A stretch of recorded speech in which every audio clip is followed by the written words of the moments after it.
রহমানির রাহিম। আসসালামু আলাইকুম। আজকে আমি বাঁধাকপি দিয়ে গরুর মাংস দিয়ে রান্না করব। চর্বি সহ গরুর মাংস নিয়েছি। বাই দা ওয়ে, আমি মাহমুদা খানম, সবাইকে স্বাগতম। দিয়ে দিলাম 2 চামচ আদা রসুন বাটা,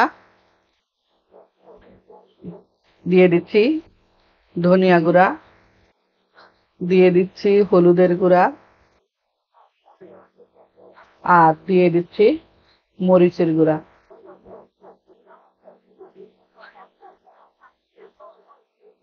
আদা রসুন বাটার সাথে লবণ দেওয়া আছে, তাই আর আমি লবণ দিলাম না, লাগলে পরে দিয়ে দিব। এবং ঢাকনা দিয়ে ঢেকে মাংস কষিয়ে নিব।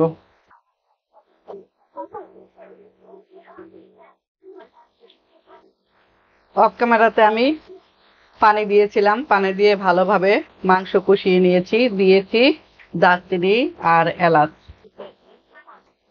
এখন দিয়ে দিব বাঁধাকপি। বাঁধাকপিগুলো আমি সিদ্ধ করে নিয়েছি, মানে ভাপে দিয়ে নিয়েছি, পানি সহ। পানি ফেলিনি, পানিটা শুকিয়ে শুকিয়ে নিয়েছি। এখন মাংসের সাথে দিয়ে দিলাম।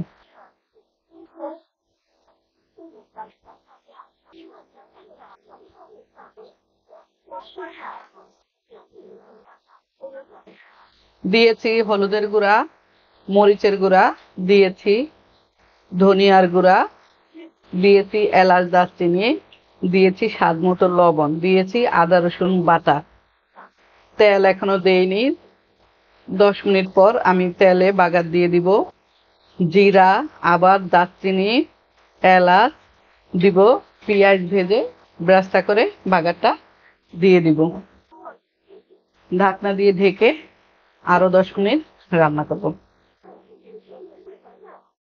কপি আর মাংস 10 মিনিট পর, 10 মিনিট ভালোভাবে জাল দিয়ে সাইডে নামিয়ে রেখেছি।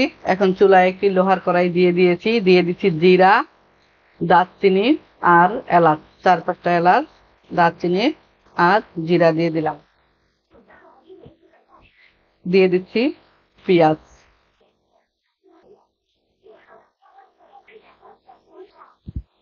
লাল লাল করে ভেজে, অর্থাৎ গোল্ডেন ব্রাউন করে ভেজে আমি মাংস আর কপিগুলো দিয়ে দিব।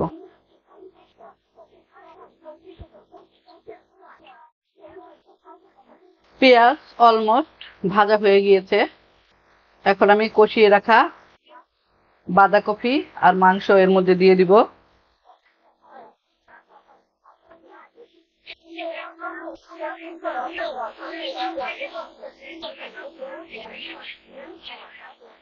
দিয়ে দিলাম।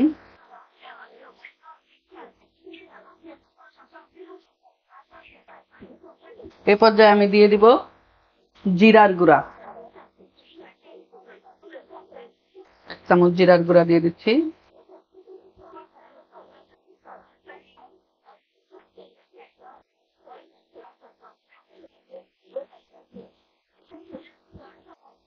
ভালোভাবে নেড়ে চেড়ে দিচ্ছি।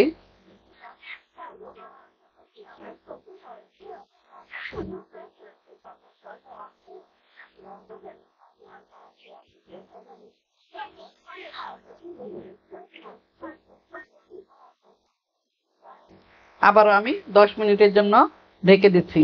সবকিছু ভালোভাবে মিশে যাবে মাংসের সাথে। ফ্রাইডে স্পেশাল বাঁধাকপি দিয়ে গরুর মাংস।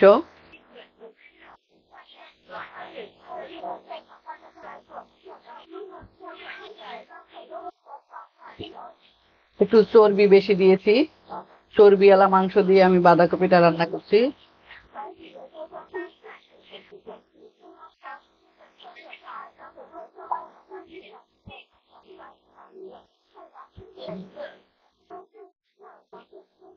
বাগার দেওয়ার পর আমি 10 মিনিট রান্না করলাম। হয়ে গেল আমার বাঁধাকপি দিয়ে গরুর মাংস রান্না করা। রুটি, পরোটা, ভাত সবকিছুর সাথেই একটি অসাধারণ রেসিপি।